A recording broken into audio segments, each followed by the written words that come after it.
This is the Astrodome in Houston, Texas, where the Steelers have come to play the Oilers. Pittsburgh starts today still one game behind Cleveland in the AFC Central, while the Oilers near the bottom are in the midst of a 4-game losing streak. Good afternoon, everyone. Don Criqui with Todd Christensen. A year ago, the Oilers were the hottest team in football in the midst of what would become an 11-game winning streak and a divisional championship. That was when Warren Moon triggered the run-and-shoot offense. Warren, as you know, is long gone, and the Oilers are now the lowest-scoring team in the NFL, and really not sure, Todd, who the quarterback is. Well, it has been a quarterback carousel. Bucky Richardson, Billy Joe Tolliver, but they're off the carousel today. Back starting today for the Houston Oilers is going to be Cody Carlson, the heir apparent to Warren Moon. And that man, Billy Joe Tolliver, who had a good game last week against the Raiders, you can see by his reaction, not terribly pleased about the coach's decision. The Steelers come in at 5-3. Coach Bill Cowher says what he likes about his team is they hang in. They're always in the game, and he thinks that's why they're going to be a playoff team again. Well, the Pittsburgh Steelers are a resilient ball club, and this game is crucial on a lot of counts. Most significantly, the end of a 3-game road trip, a game that they very much want to win, leading into back-to-back games over the next 2 weeks in Pittsburgh against the Buffalo Bills and the Miami Dolphins. As Cowher told us yesterday, his team lost its opener, then won 2, lost its next game, then won 3. They lost last week, and he said to him, now you know it's up to you to go for 4. Here is Steve Jackson returning the kickoff for the Oilers, and he is across the 25-yard line. A hard hit put on as the Steelers come down a popping hard. Jason Gilden, a rookie who's starting to come on, making the play on special teams. As we look at the front wall of the Houston Oilers, Hopkins, Flannery, Bruce Matthews, one of the best in pro football, Kevin Donnelly, and David Williams. Yesterday when we talked to him, Billy Joe Tolliver acted like he was going to start today, but it's Cody Carlson. Gary Brown, the lone runner, who's had his injury problems this year. They, of course, use an array of wideouts. They start with 3 wide receivers and a tight end, Pat Carter. But adding the tight end to the Houston offense has not worked. It's really taken away the firepower much of the run and shoot. Here's an out pattern. Sees the ball is thrown. Haywood Jeffries comes down with the ball out across the 35-yard line. As we look at a tough Steeler defense with Williams, Steed, and Kevin Green up front. Chad Brown will be an inside backer. Greg Lloyd will be an outside backer. They'll start with extra defensive backs in their dime set because of the run and shoot offense of the Houston Oilers. Darren Perry, one of their safeties, is an NFL leader with 6 interceptions so far. Second down and less than a yard for the Oilers on this opening drive. Brown running hard. He questions the Steeler defense and gets the ball out to the 43-yard line. Taken down by the nose tackle Joel Steed and by linebacker Levon Kirkland. Well, the concern with Gary Brown has been his ankle. He's had a sprained ankle that's been bothering over the last couple of weeks. He missed 2 full games with the injury, but he is definitely the bellwether of this Houston Oiler offense. As he goes, so will the Oilers. He had such a great second half a year ago when he ended up as over a 1,000-yard rusher for the divisional championship Houston team. On first down, Carlson with a 3-step drop again triggers the out pattern to Jeffries, who beats the corner. Leon figures and gets ahead for a 12-yard gain, and yet another Houston Oilers first down to the 46-yard line of the Steelers. Perry was on the stop. Well, for football fans that happen to have watched any of the Miami game against Syracuse yesterday, they saw that this is what they did with their big wide receivers. They have a man 6'2", 6'3", going against Figures, who is under 6 feet tall. Throw the ball high, give Jeffries the opportunity to catch it high and make a play after he catches the ball. Twice now that's been successful for the Oilers here early in the drive. 2 wideouts set to the right this time.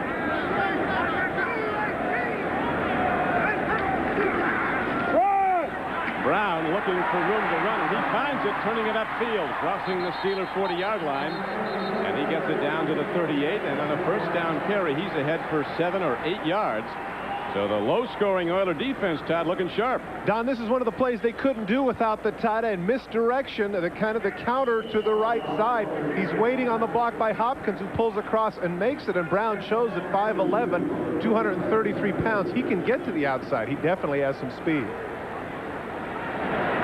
The Oilers averaging less than 14 points a game, 13.4, and that's fewer points a game than Cincinnati or Arizona. Oilers last in points scored. And that has led to the 1-7 record. Again, the out pattern left side. This time Webb Slaughter on a crossing pattern. Makes the reception. Is quickly hit by Carnell Lake, number 37. But every down, Todd, positive yards for the Oiler offense in this opening drive. Carnell Lake is a great strong safety, but this is a bit of a mismatch. They're going with their Okie defense here, Don, which is basically their 4 linebacker front. That means that Carnell Lake is going to be man for man with the slot. In this case, Webster Slaughter, or even in some cases, Ernest Gibbons. That's a mismatch that the Oilers can exploit. They'll be going back to it. That's what they're looking for, is overmatches with this running shoot set. Here is Carlson going for the end zone. Ernest Gibbons, and he's almost picked. Darren Perry, number 39, coming across. Had his hands on the ball. It would have been his 7th interception. Well, Perry does a great job playing center field, but Woodson gets beat on the hook and go. He's looking in the backfield. Look at that little inside move. Woodson has been toasted a couple of times this year, but fortunately in this case, Perry doing a great job playing the halves, but can't come up with the interception. Nonetheless, an incompletion. Not very happy about that. That would have been his 7th, as you mentioned earlier, Don. Darren Perry leading the National Football League with 6 picks this year, and that man, Woodson, is not somebody that they're leaving alone. Oh, it's amazing. He's on the all-time NFL team, and people seem to be going after him more and more since that he was afforded that honor, as Gary Brown runs it straight ahead on a 2nd down and 10 play. He advances the ball close to the 31-yard line. Taken down by inside linebacker Levon Kirkland. Well, now the deal with Rod Woodson, too, interesting statistic coming into this game. 8 different plays over 20 yards. He has been beat this season. And, of course, the great corners of the National Football League, you never see that happen. You'd see like half of that in an entire season. And the reason for that is that man is trying too hard to make too many big plays. He has to content himself from time to time with just playing the position, not concerning himself with the big hits or interceptions. They just say he's a gambler. He looks for the big play, and he has gotten burned doing it. Now he comes on a blitz as Cody Carlson stands in, and Perry has the interception. Darren Perry returns it for Pittsburgh. Runs it across the 35-yard line out to the 40. There's a penalty marker down. 2 in the Pittsburgh backfield, and it might be this play could be negated on a foul against the Steelers. Well, give the Steelers credit. They came with a blitz and still were able to cover him man for man. It looked to me like Perry was going after the football, so this is going to be interesting if they call holding. Looked to me like Perry was going for the ball all the way. Jerry Markbrad, our referee.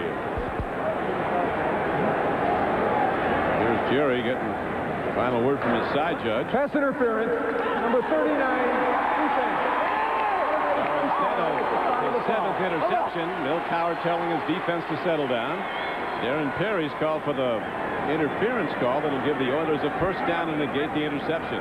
Take a look in the center of your screen. On the lower left is going to be number 39. He's going to come in for the ball. Now, the thing is that you're going after the football. Sure, he knocks him down, but he's going after the football. I don't understand what that's about, unless for some reason he might have pushed him before. But to me, that simultaneous contact, and number 39 made the play. He's got a reason to beat. Dick Skorich, who was a great coach with the Browns and the Eagles, is here as the supervisor of the officials. And you're seeing that Nick has to say at halftime. As the ball is run by Gary Brown, and he is quickly knocked back by Gerald Williams. You know, Don, that play certainly personifies how difficult it is now in the National Football League with the new rules to cover. I mean, it's almost as if once the guy is past 5 yards, what can you do? Any semblance of contact, you've got to be frustrated. And you can see it there on that man. I mean, they're both going for the ball. They collide, the guy goes down, the flag comes out. That's just got to be frustrating. Well, living proof, Todd, that he was going for the ball is that he intercepted it. Right. That was no accident. But the Oiler drive stays alive. Pittsburgh now locking in on defense as the Oilers go 2nd and 10. The Oilers bring up the pass rushers. Downfield throw. Red Slaughter wasn't looking back. They had Jeffries and Slaughter both in the same area, and Carlson looked like he had an open man, but Slaughter wasn't looking at the ball. Looked like Gary Brown in the backfield lost his motion there a little bit. He didn't feel that way. Defense lined up in the neutral zone. 6-yard penalty. 2nd down. Now, the beef that they have, watch Gary Brown to the left of your screen when he makes the snap. Now, if he can go down and he stays set, that's okay. That's the beef that the Pittsburgh Steelers have, but he was down, had his hand down, and did not make motion. Kirkland moved on his movement, and that's what they called. Good job by the official. Of course, Jerry Seam was sitting in the backfield, Don. He saw Gary Brown do it, but it was not a penalty.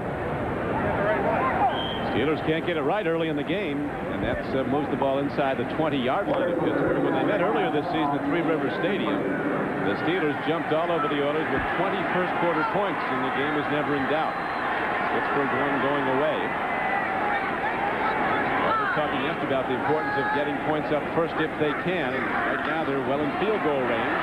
For the run, Gary Brown weaves inside the 15-yard line.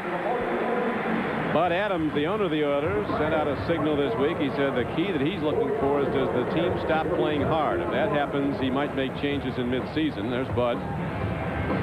But they played hard every week. They could very well have a number of wins this year. Well, one of the big decisions they made today is, I really think, based on this drive, you take a look at what Cody Carlson is doing with this team. His leadership has an awful lot to do with this. You know, the two other quarterbacks, Tolliver and Richardson, they have some ability, but they certainly don't have any experience compared to Carlson. You can see here by some of the audibles that he's called, the way he's been mixing up the plays, that his veteran leadership makes a big difference to this Oiler offense. And he has a winning one-loss record as a starter for the Oilers. He is playing banged up with a knee that's going to require some arthroscopic surgery after the season, but so far today he looks real good, and so do the Oilers. On a pregame show today, Kevin Gilbride talked about trouble in the oil patch. What he chooses, and you know, we've always done what he wanted. You know, when he hired Jack Pardee, it was for one specific purpose. He wanted to run and shoot in, and then when he's wanted something different, we've adapted and implemented, and unfortunately we haven't been as successful with it as he or any of us would have liked, and I think that's where the frustration comes from. He, of course, is Houston Oilers owner Bud Adams, an original AFL owner, and there's Kevin Gilbride, who was denied permission to talk to the University of South Carolina in the offseason. They were going to offer him a 5-year, $3 million contract to coach the Gamecocks, but he was not given permission to talk to him. That's highly probable he won't be back here next year. Gary Brown on 3rd and short on a quick hitter up the middle is stopped by Woodson, who came in to submarine him. He came in on the blitz and took a chance. We just mentioned the fact that Rod Woodson has been taking chances, getting burned from time to time, but what a great play he makes. Watch number 26, top of your screen, cut inside. There's no way that John Henry Mills can make the block, and Woodson stuffs Brown for no gain, forcing the field goal. And out comes Al Del Greco, who's not had a memorable year. He's been a terrific place kicker throughout his career. He is 5 of 9 on field goals, including a miss against the Raiders at Los Angeles. They could have sent that game on. Here is the try now right down the middle by Del Greco. So opening try today, Del Greco is perfect. And the underdog Oilers on their home field take a 3-0 lead. With Todd Christensen, Don Crickey back at the Astrodome, where the Oilers have just driven 46 yards on the first drive of the game, culminating in number 3, Al Del Greco, hitting a field goal to give them a 3-0 lead. Jack Pardee pretty much under control yesterday, Todd. He did not seem like a coach mired in a 1-7 season. But obviously, he's a guy that's feeling the pressure. As he said a year ago, we were winning a lot of games. Particularly frustrating for everybody because these guys are used to winning. A high spinning kick downfield taken at the 20-yard line by Dwight Stone, the fastest Pittsburgh Steeler, gets to the 32. As we take a look now at the starting lineups on offense for the Steelers, Jackson, Duval, Love is having a big year. Dermody Dawson, many say, is the best center in the NFL. Callison Searcy playing good football on the right side. O'Donnell at quarterback, the pass catcher John L. Williams at fullback, Byron Van Morris from Texas Tech out of Cooper, Texas, having a big rookie season. Yancey Thigpen will come in as the extra wideout to join Hastings and Johnson, and Eric Green, the Pro Bowl tight end. The biggest tight end in the game and one of the best, maybe the best, as a blocker. What do you think, Todd? I think you'll get some argument from Ben Coates. Yeah. I think Ben Coates is the best tight end in the NFL right now.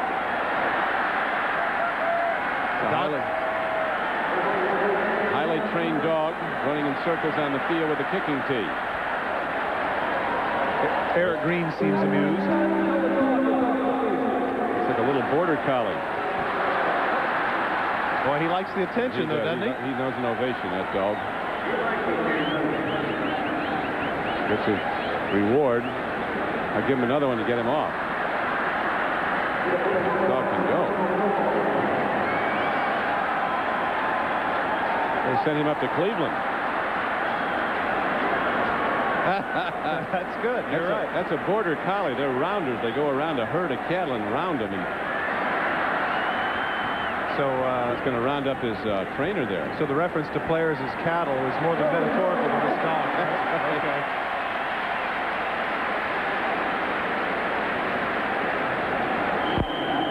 Dog is pumped. I think maybe they'd be better off to let Mojo get the tee next time, huh? Well, Mojo's now retired, Todd. He's still with the Oilers, but he's his full flips off the field are no more. First down and 10 Steelers, down 3-0. Dan Morris, 245 pounds of running back, is swept under. Eddie Robinson, an outside linebacker for the Oilers, coming across to make the tackle as we look at the front seven for Houston. Davidson, the perennial All-Pro Childress, Montgomery, and Lamar Lathan.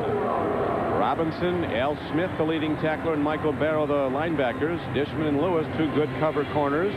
Blaine Bishop is getting a lot of accolades, making a lot of plays with Marcus Robertson. Steve Jackson and Bo Orlando, the extra DBs, and the dime.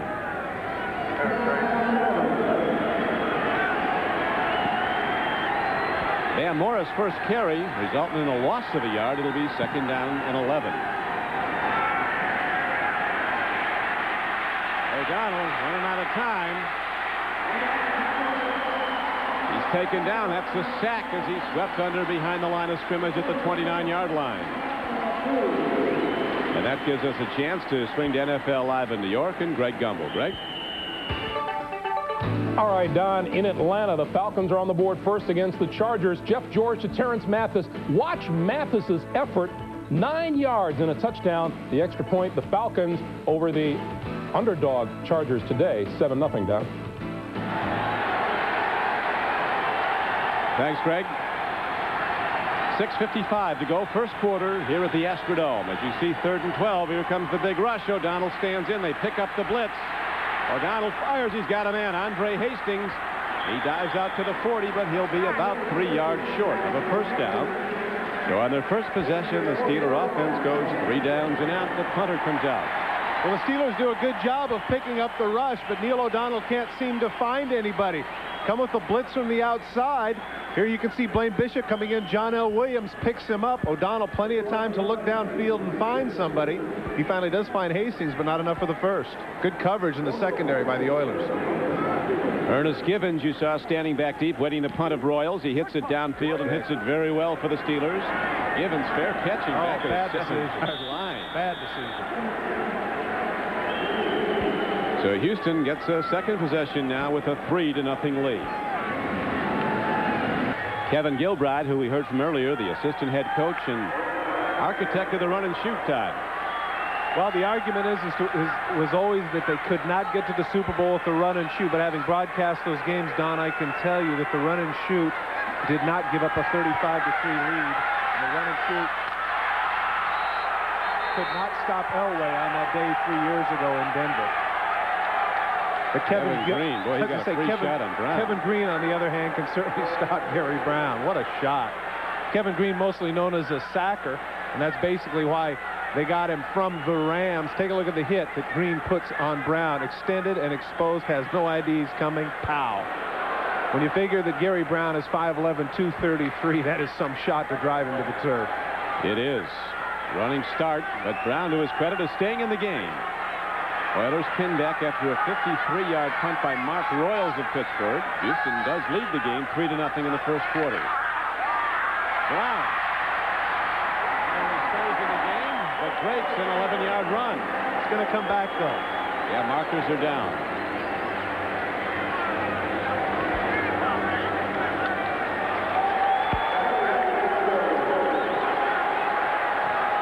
You mentioned to his credit, you're right. He took a shot and came right back with him. Ends up with the big gainer, but nullified by the hold. Holding number 74, offense. The penalty will be from the spot of the foul behind the place where the run ended. Half the distance to the goal, second down. Bruce Matthews, the center for the Houston Oilers. If you're somebody who is very much into line play, you have to be interested in today's game. Arguably the two best centers in the National Football League, number 74. Take a look. He cuts off the path of Kirkland. There's Kirkland right there. Can't get out. That's ticky-tack. I don't see that call at all. That's bad. Got to let that go. Not a good call. But as I mentioned, Bruce Matthews, and of course on the other side, Dermontti Dawson, that many feel might be the best center in the game today, Don. They're two great ones. Matthews down over the ball again, this time on 2nd 11. Back to Brown, and the Steelers are reading his numbers.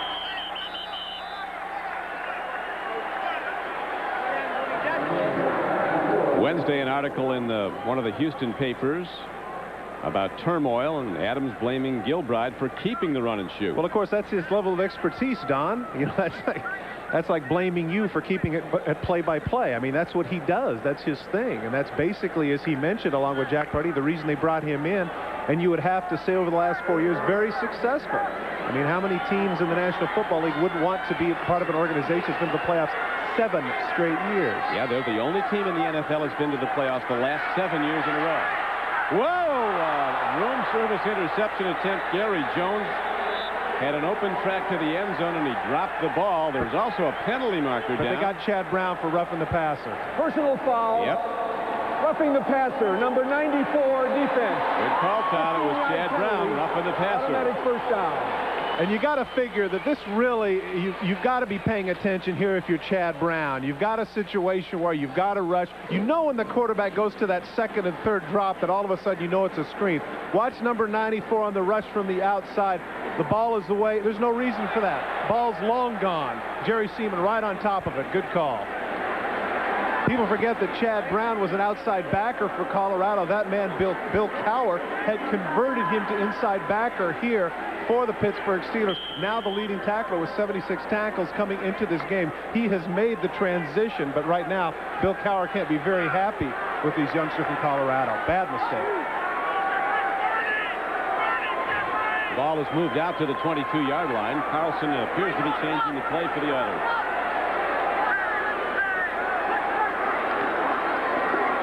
Brown cutting back. He gets ahead to the 28-yard line. Swept under by the Steelers. So far, with over 10 minutes gone in the first quarter, Pittsburgh has a total of 7 yards offense. The Oilers with almost 60 yards and a 3-0 lead. Well, this is certainly a good omen for the Houston Oilers. The one thing that they didn't want to happen has happened, as you mentioned, Monday night in Pittsburgh, is that Pittsburgh totally dominated not only the game point-wise, but in time of possession. They seem to be on the field constantly, and the Houston Oilers defense was completely tired. Now the defense, of course, is getting all sorts of rest. Yeah, they've had an easy day so far. Time of possession dominant for the Oilers. And they now go second down, a long 5, out pattern. Extending to the ball, but unable to get it is big Haywood Jeffries. Well, Haywood Jeffries is the one receiver for the Houston Oilers who has been having a good season. 42 catches now, 4 touchdowns. The others, however, have their numbers considerably down, and certainly a lot of that has to do with the fact that they've had that merry-go-round of quarterbacks. But give Jeffries credit, he's established rapport with all three, hence the reason why he's on pace for another 80-plus season. If he doesn't get the ball, I guess like a lot of receivers, Todd, he lets the coaches know about it and the quarterbacks. A lot of the best receivers like Michael Irvin at Dallas, they never stop lobbying. There's a big rush by the Steelers. Kevin Green, number 91, in on his 7th sack of the season. Chad Brown also got there, so the Steeler pass rush gets to Carlson and stops the drive. Chad Brown comes from the inside backer position, Green from the outside. As we mentioned, that was what Brown did when he was in college. Here comes Green. He cuts to the inside. Now they have to come back out. They're coming with everybody. And there's Green right on top of him, coming from nearly between the guard and center gap. Very effective blitz by the Steelers. Early hit punt. And it does take a big Oiler roll, so it worked out well for Rich Camarillo, who's been a Pro Bowl punter, as he knocks it down inside the Steelers' 35-yard line. And with 3:39 to go in the first quarter, Pittsburgh will go on offense when we come back. Back at the Houston Astrodome, 3-0 Houston. Bad snap here, Todd. Rich Camarillo makes a nice play with the one hop. Shows the reason why, besides the fact that he's a great kicker. 5-time Pro Bowler. Bruce Matthews there sitting down. One of the few regular players in the National Football League that still snaps for punts and field goals. You can see by the look on his face, not terribly happy. Not a good series for him. A holding call and the bad snap. The Steelers really with a golden opportunity early, though, when Gary Jones, an extra defensive back, had a ball thrown right into his hands, but it would have come back, as you pointed out. Chad Brown had the pass rush and the pass foul. He roughed the quarterback. Another Steeler interception earlier by Darren Perry was negated on an interference call against Perry. And Morris turns it upfield, and Oilers have been waiting for him, this rookie who's averaging almost 5 yards a carry. Well, Michael Barrow, former inside backer of the Dolphins, makes the play. He's the one that forces it to the inside. Here is the key matchup. The rushing offense for the Steelers, everybody's aware of, third in the NFL. Not a lot of people don't realize the Oiler rush defense is this poor. Overall, they're 8th in the National Football League in defense, but there you can see 27th. That's not very good, and certainly that's something the Steelers want to take advantage of, but thus far they haven't been able to. 3 wide receivers set for the Steelers. O'Donnell with a good timing throw, and with his hands outreached, Eric Green comes down with his 31st catch of the year. Let me tell you how big and tough Eric Green is. Marcus Robertson had a clean shot at him. Not only does Green have to extend himself, take a look at how vulnerable he is. They come with the blitz. Tight end's read is to cut to the outside knowing that it's a blitz. Now watch how exposed he is. Normally that hit right there just drops the guy. He might even fumble. But Eric Green at 6'5", 280 not only takes the hit, but drags Robertson for an extra 3 yards. And that brings up 3rd down and 4. Green getting 6 on the pickup. Those 63 balls that he caught last year are the reason for his holdout, hence the reason why he's only got a 1-year contract. Yeah, he could have had a long-termer, but he elected to go for 1 year, hoping to better his way. Here comes Neil O'Donnell on the run, heading for the 12th man, the sideline, and O'Donnell gets where he had to go, and a little bit more. He got the first down and an extra 3 on top of that, and get out of bounds without getting knocked down. Well, the reason that he was able to make that run is the offensive line of the Pittsburgh Steelers kept the Oilers out. Take a look at the time that he has to throw. He looks to his right, looks. Look how far away the Oilers are. Look at the pocket. Just complete protection as he cuts back to the left because the Oilers are in man coverage. They have their backs turned to the quarterback, enabling O'Donnell to get the first down. He ran out of bounds, but the clock's still running. Hand off to Bam Morris. He gets to midfield. A gain of 2 yards, taken down by Kenny Davidson at left end. Well, Jeff Fisher, the defensive coordinator for the Houston Oilers, has said that they need to take some chances in the run defense, start to blitz some people, and have some people in some gaps. There's the youngster, former disciple of Buddy Ryan's at Chicago and Philadelphia, defensive back coach for the San Francisco 49ers last year. He has done a really good job, considering the loss of the 2 leading sackers, William Fuller and Sean Jones, with this defense. Yeah, when those 2 guys left, 23.5 sacks left with them, Fuller and Jones.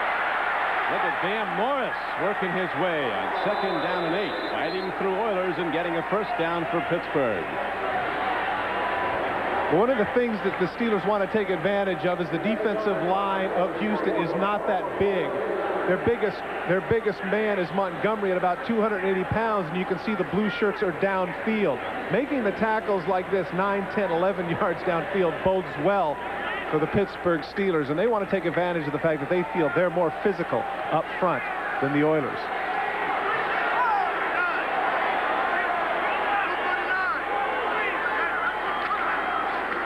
Bam Morris again on a first down carry. He's straight ahead inside the 40, a gain of about 2 yards.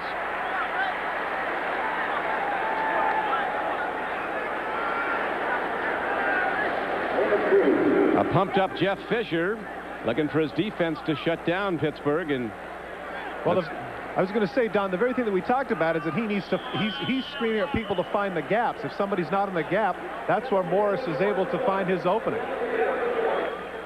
Bam Morris, he's got 40 family and friends in the stands cheering him on. So far, the running's been tough, and the Oilers lead the game. The Astrodome not sold out once again as the Oilers mired in the throes of a 1-7 season. Jeff Fisher's among those that they've talked about as a possible successor to Pardee, but who knows, Todd? If the Oilers go on a hot streak like they did a year ago, they were 1-4 to start the season last year, then just ran the string. Well, when we chatted with Jeff Fisher, I was so impressed with his knowledge of what's happening on the football field for a young coach in the National Football League.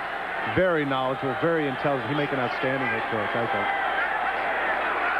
O'Donnell handing off to Bam Morris, making tackles, and Bam Morris on a second down carry is taken down by Lamar Lathan, but Morris is ahead for a gain of about 4 yards as we go back to NFL Live in New York. Greg? All right, Don, in Miami, the Indianapolis Colts have grabbed the lead on the Dolphins. Don Majkowski, the 1-yard sneak.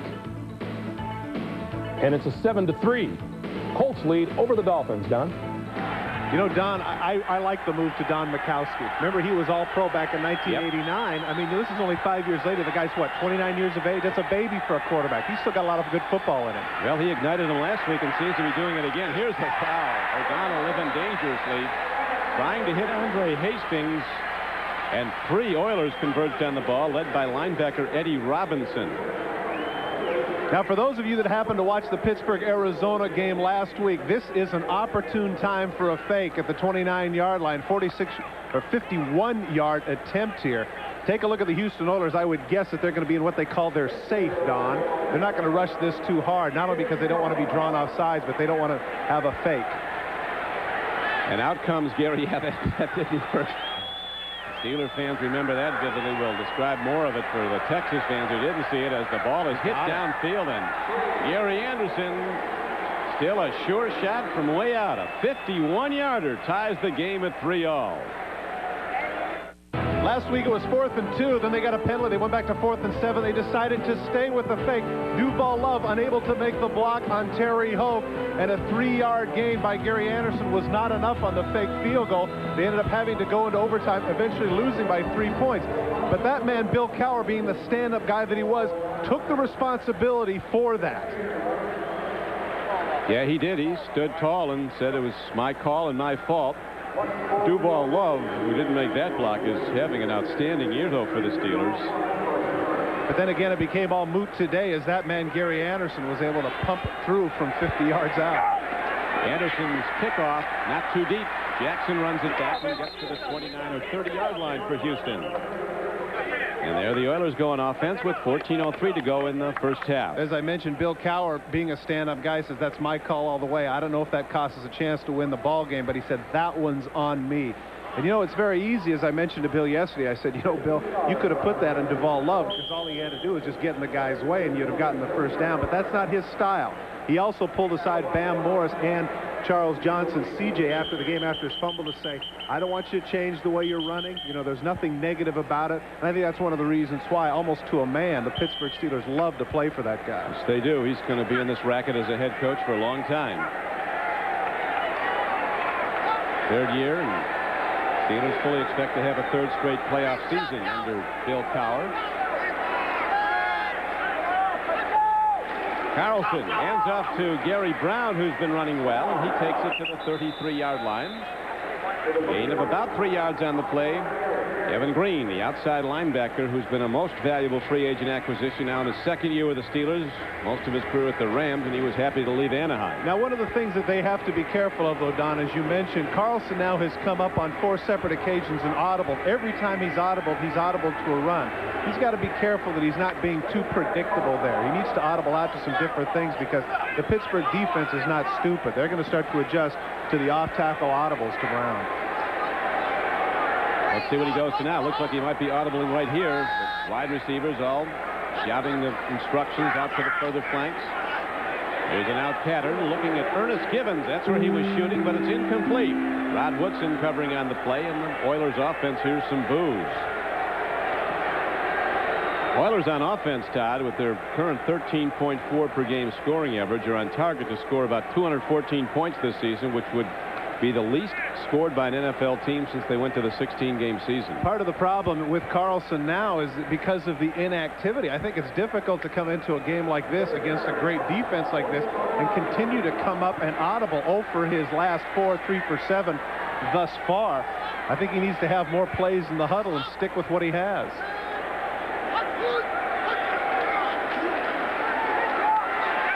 Cody gets time. Man, Cody Carlson putting it up for grabs. Webb Slaughter was in the general vicinity, but now Carlson with 5 straight incompletions, very fortunate to dodge an interception. The Oilers have to send out their punter once again. Camarillo's on the field, and so is the Steelers' return man. Well, he was fortunate in that case because Darren Perry wasn't going for the interception. He was going for the big hit on Slaughter. He was really an awful throw. You're right. That could have easily been picked. He had his head down, heading for the hit. Camarillo gets off a high punt. Charles Johnson comes over on it. And the ball will be spotted at the 27-yard line. So in this tie game, Pittsburgh is set to go on offense when we come back. Playing conditions always perfect in the Astrodome, but it's been a far less than perfect season for the Oilers, and particularly their offense, which is now starting to sputter. Yeah, I would say that this has to be the biggest surprise in the National Football League of the Houston Oilers, to go from 12-4, you know, almost beating Kansas City in the playoffs, possibly the Super Bowl, to 1-7. I mean, that's a giant slide. 11 straight wins a year ago, a divisional championship. Now 1-7, and here come the Steelers, who 2 years ago won a divisional championship.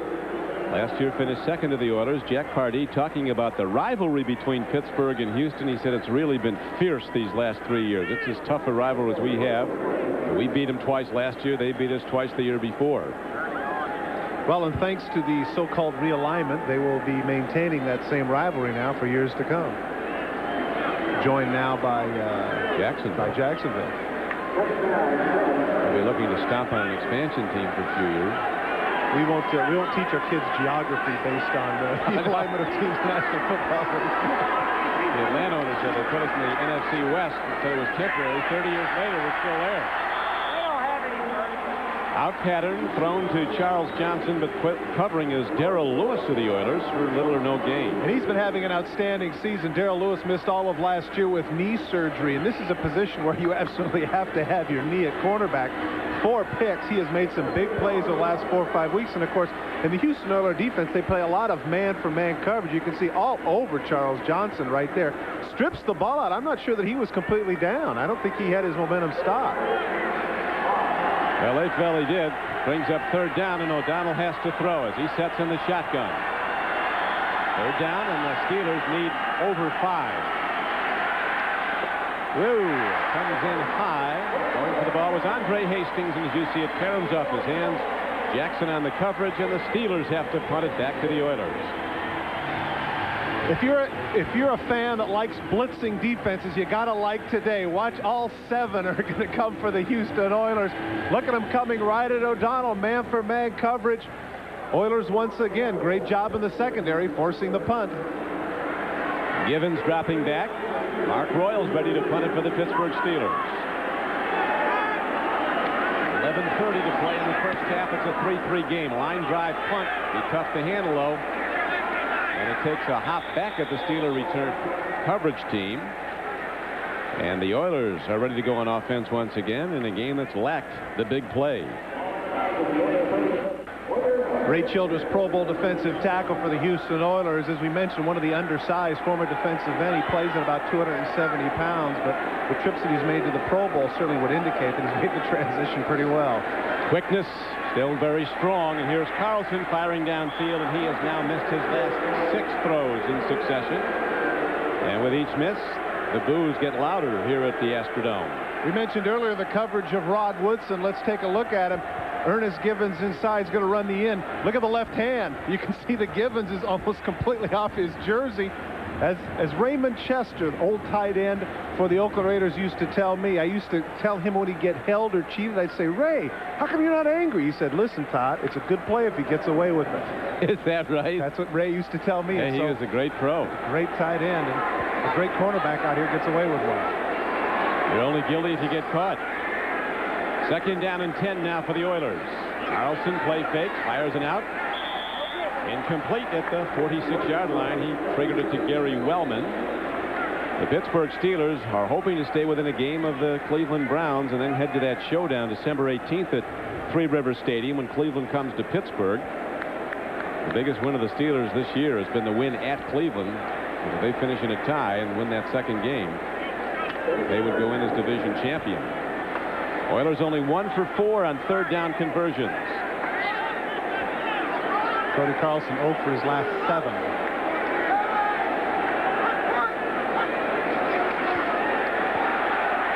Oh, hits the field again.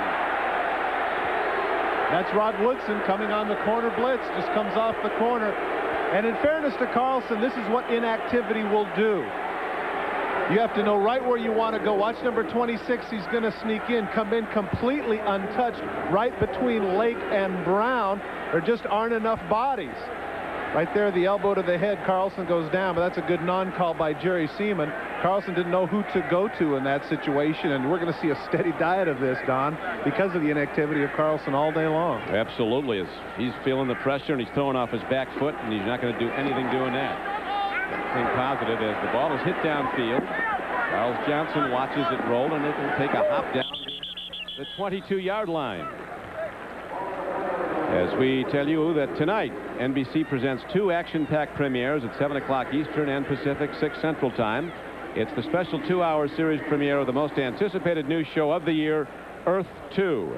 Then William Shatner and Leonard Nimoy star in the greatest Star Trek movie of them all, the network television premiere of Star Trek, The Undiscovered Country. That's all tonight, starting at 7 Eastern and 6 Central Time here on NBC. And here on NBC, we have the Steelers and the Oilers in a 3-3 tie with Eric Green. 1 catch for the day. He'll figure in more prominently. Interesting point here, Don. They just went with a different group of wide receivers. They must not be very happy with the route running of some of the people they've had. Now they have Dwight Stone to the outside, and they've taken Hastings and Johnson off the field. You brought that up with Charles Johnson yesterday about the criticism of his route running. He said, yeah, he's got work to do. He's not been running sharp routes.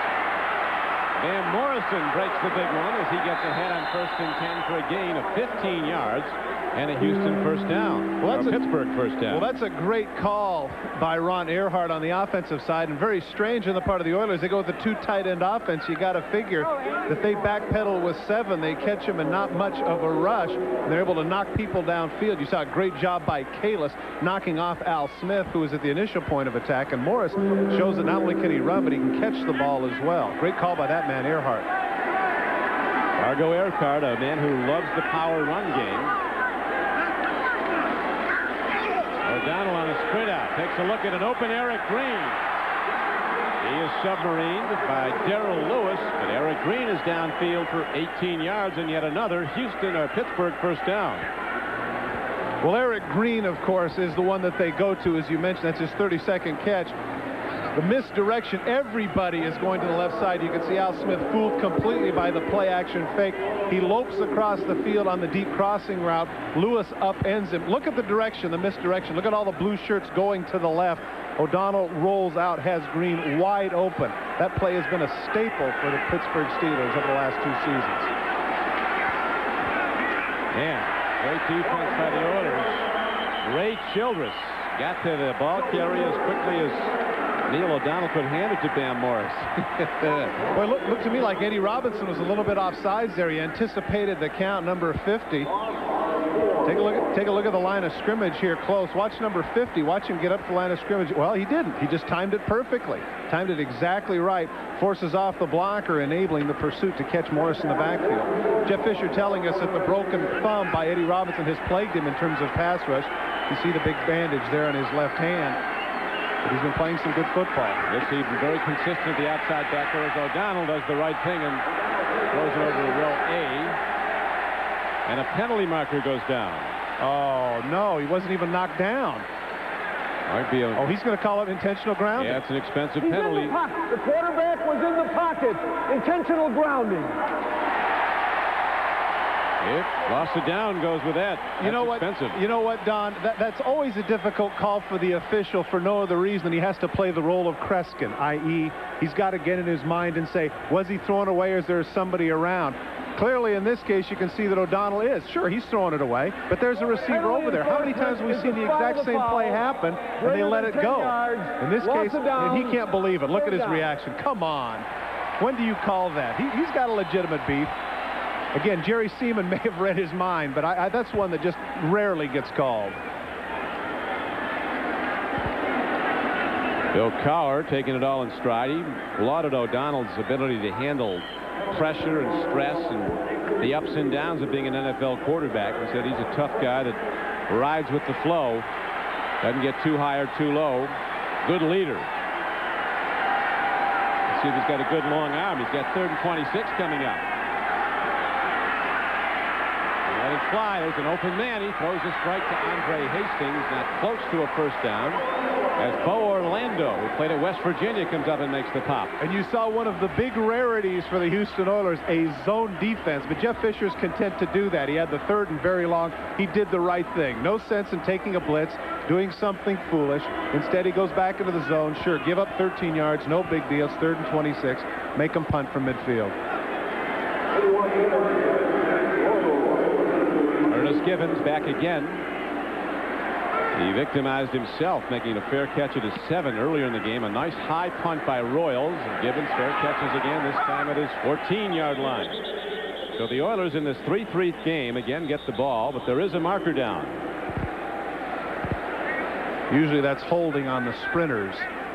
Men on the outside have to hold up the sprinters for the other team. That seems to be where it's located. Neil O'Donnell gets a seat now and takes a look at Carlson for a while. O'Donnell in his 4th year from Maryland came in completing 57% of his throws, a 77 rating. Holding on 29 on the receiving team while the kick was in the air. Half the distance to the goal. First down. He's the man that covers the sprinter. The fast guys on the outside. Must have got a hold of the jersey of Willie Williams. And there's a break in the action with 8:09 to play in the first half. Cody Carlson, quarterback for the Oilers, hit his first 3 passes of this day and then has missed his last 8. Oilers offense continues to struggle, the lowest scoring team in the NFL this season. Well, you know what, Don? I keep mentioning inactivity, but you know there's just no way you can recreate the game on the practice field. You can take as many repetitions as you want and work as hard as you want on the practice field, but you just cannot simulate the speed of the game and the way the opposing defense is played, and clearly Carlson's finding that out. And they're completely out of the run and shoot. This is no longer the run and shoot offense. This is just a 3 wide receiver set, a 1-back offense like Buffalo runs a lot. Gary Brown carries and Joel Steed knocks him down. The Oilers have lost their offense with the new. They're not in synchronization at all with this new offense, even this far into the season. Well, Don, as you mentioned, it's basically the same offense that Buffalo runs, with one major exception, and that's that they don't go with the K gun. And you know what? Food for thought here might be that they might want to go with a quick huddle just to force Pittsburgh into some situations defensively that they don't like, because as it is now, they can make all the substitutions they want. They're putting all kinds of pressure on Carlson. Yeah, they're getting so much push from their front 4 and the outside backers that Carlson doesn't have time to make a progression of reads. He's just throwing the ball to stay from getting hit. This time he goes to a draw play, and Brown breaks it out to the 12-yard line, but it wasn't a 2nd down and 11. It brings up 3rd and about 4. The tackler was outside linebacker Greg Lloyd, number 95 for Pittsburgh. Wow, this is a big play coming up here on 3rd down. They can't afford the luxury of going 3 and out, because then punting, Pittsburgh would get the ball back at midfield. Good point of attack, and good job there by Hopkins, a rookie who last year was their first-round pick, was much maligned because he wasn't in shape. But in talking to Jack Party, he's been very happy with number 72's play thus far this season.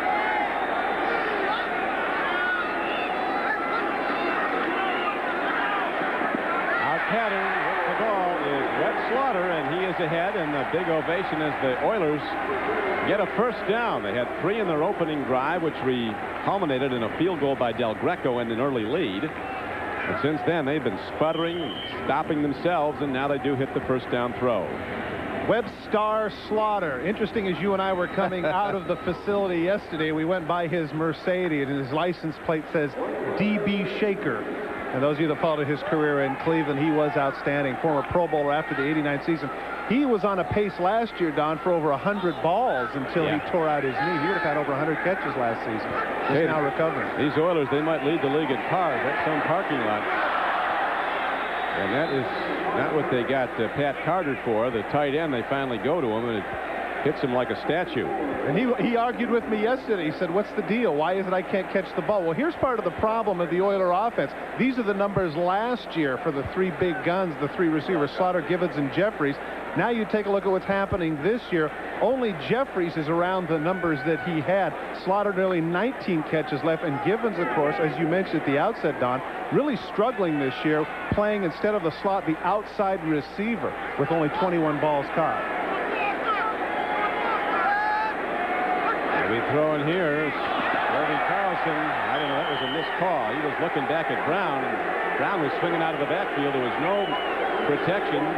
That was the tight end side, but they poured through, and Cody Carlson is swept under for a sack. Well, whose fault was it, you're saying? Is it Gary Brown's fault or is it Carlson's fault? Let's take a look at what direction the offensive line is going. They're going to the right. It's Gary Brown's fault. Gary Brown went the wrong direction, and Carlson, just to add to his woes now, has the veteran running back not knowing what direction to go. This time they go to a trips left. 3 wide receivers set to the left. 4th wide out in the game, set to the right.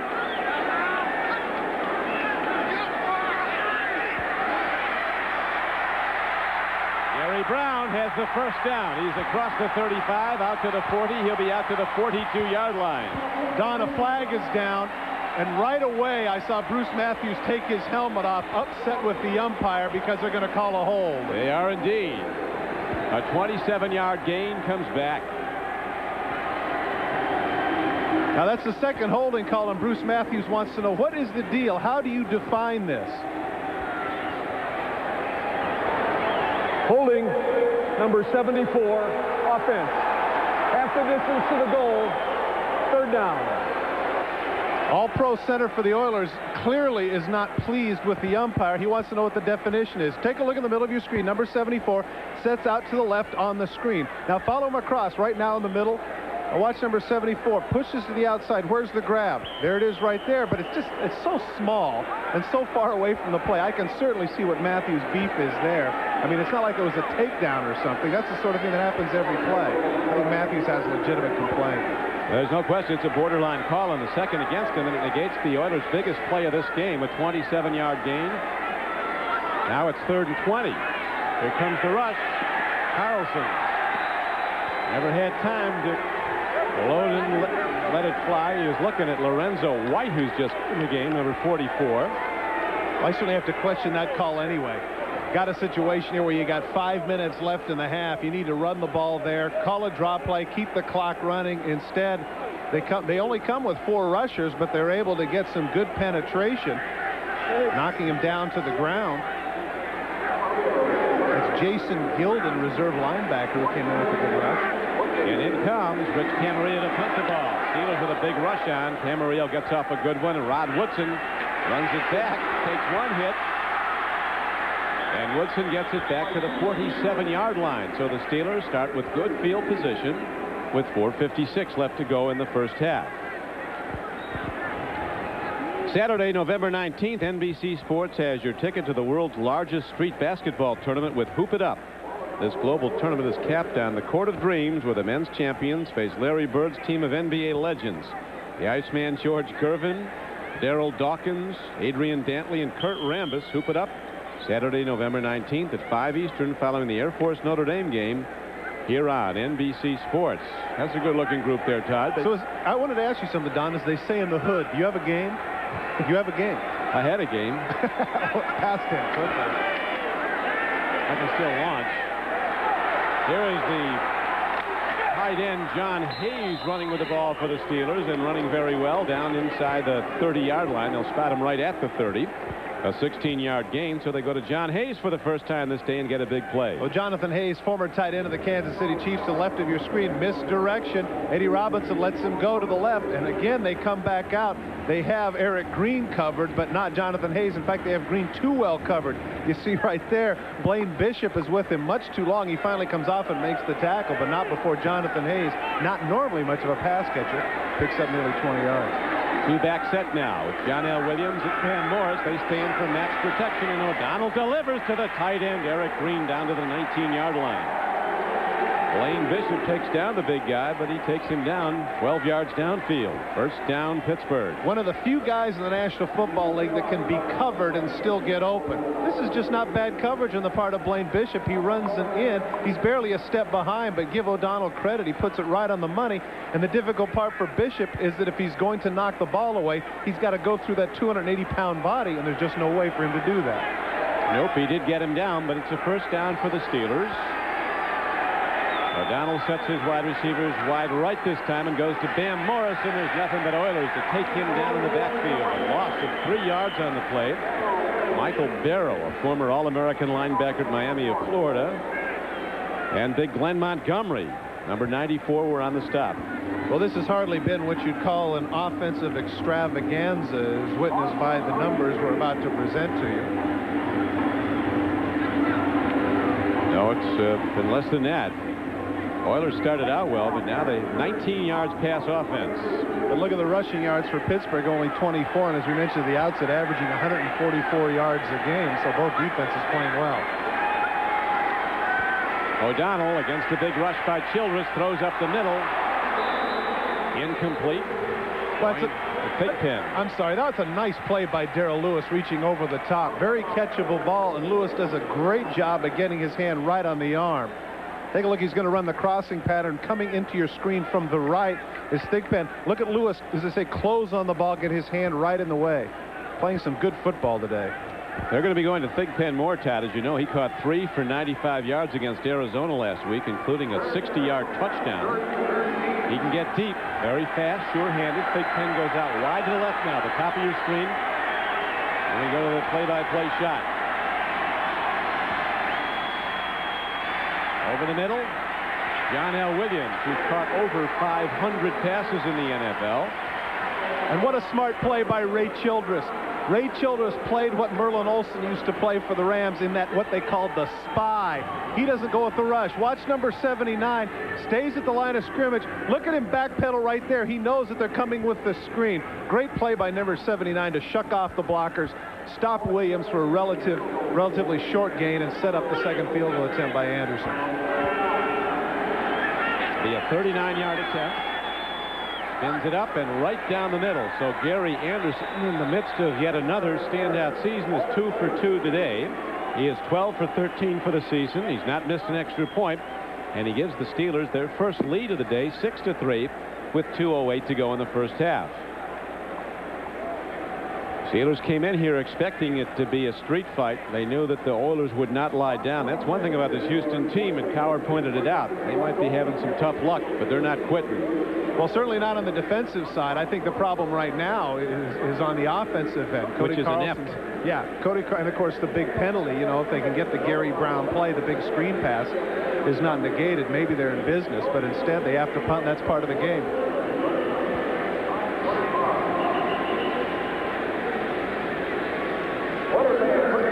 The Oilers remember Gary Anderson very well, the 1989 wild card game at Houston. A 50-yard field goal by Anderson in overtime gave the Steelers a 26-23 win.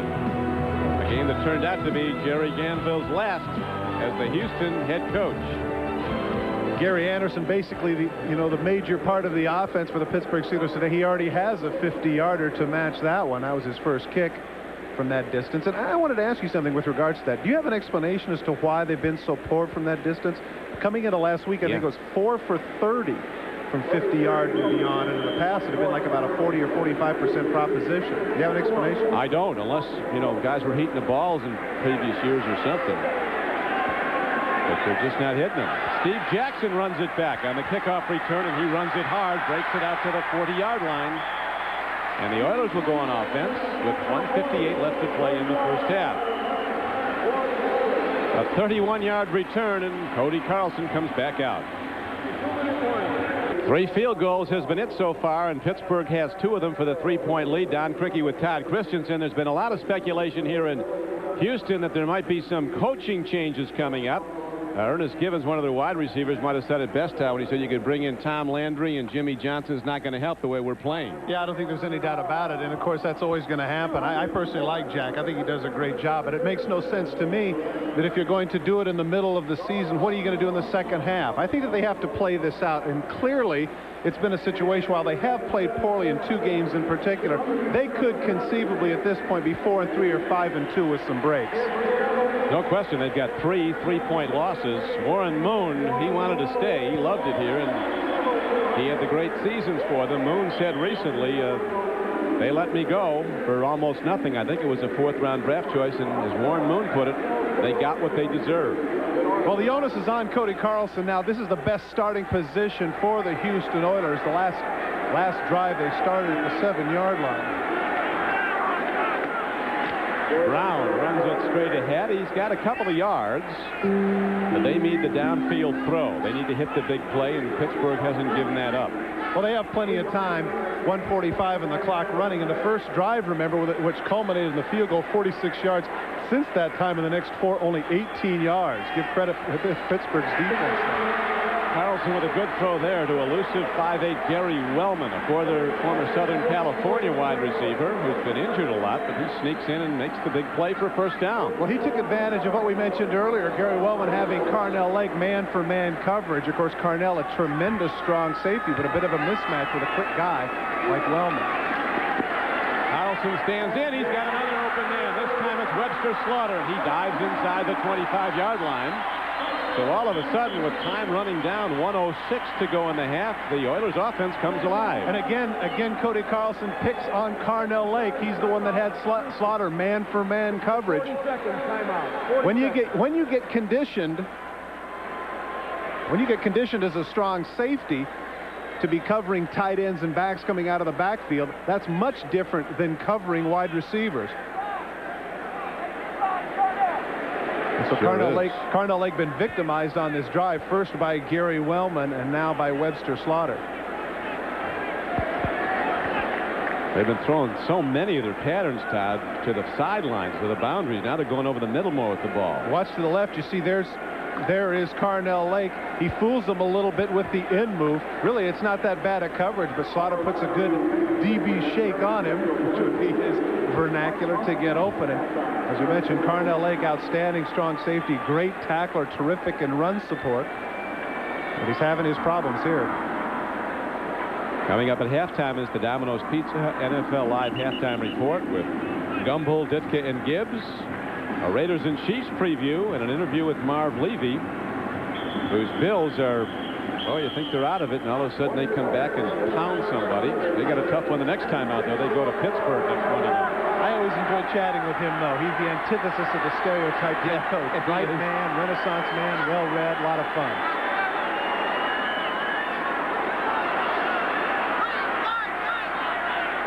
Play clock down to 5 as Carlson changes the play. Here comes the blitz. And Carlson wisely throws the ball. Now he's gonna get the intentional grounding. Jerry Markbright, yeah, he's fixed. And what he's explaining to him right there is that he was between the tackles. Remember, if the quarterback is outside the tackles and rolling out, he can get away with that. But not if he's in the pocket between the tackles. That's what Jerry Seam was pointing out to him. Take a look where he is, right there. There he just completely throws the ball away. Jerry Seaman right on top of it. Good call. He's pleading his case, but to no avail. Excuse me, Jerry Markbright.